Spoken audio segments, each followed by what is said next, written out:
Kobe, Magic, Shaq, Kareem, Jerry West, LeBron James, the list could go on. Figures larger than life that have brought in Los Angeles many things: championships, glory, fame. These are the players that artists have been inspired by so much that they wanted to commemorate them for posterity. And among the giants of the game that have received such an honor in Los Angeles, one of the names sticks out just a little bit. So imagine this. I'm taking the bus down to Inglewood, and randomly I see this store with the face of Juan Toscano-Anderson.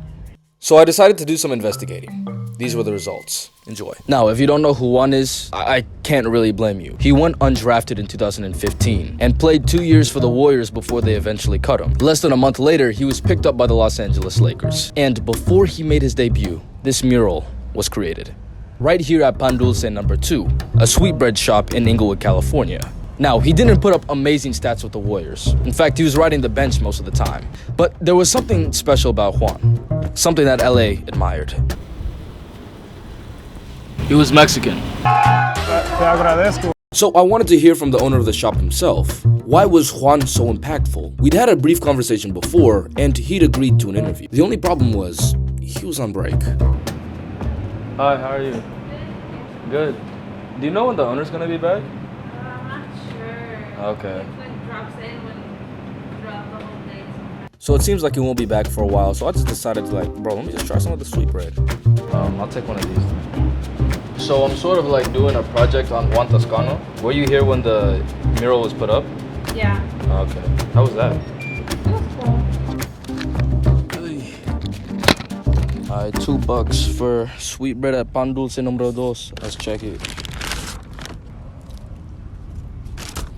Oh, it's dry. What the heck? This is like banana pudding. It's pretty decent. That was a solid 5 out of 10. 2.5 stars. So I waited for another hour or two, and the owner never showed up. So I left. Day 2, man. As you can see, I really wanted this interview. If bro's not here, I'm gonna be highly upset. That sort of sucks. So I never got the chance to get the actual owner on record, but there are some things that he told me. Back to our regularly scheduled program.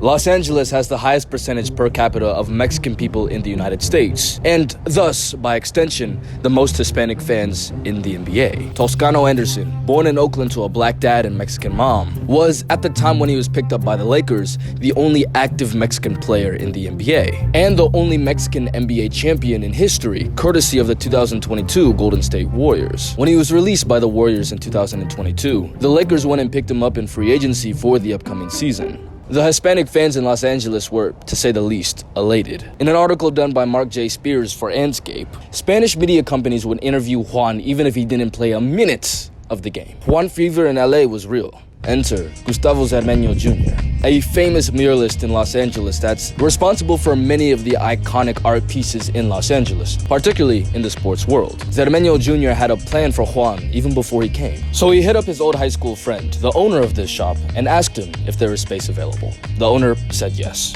A month and a half later, this mural was unveiled. Juan Toscano-Anderson showed up himself to the event. He still comes every now and then. However, after he left the Lakers, he hasn't been. But still, a small part of LA still honors him, even for those 30 games. After all, for that short period of time, Hispanics in LA had someone they could call their own. Thanks for watching.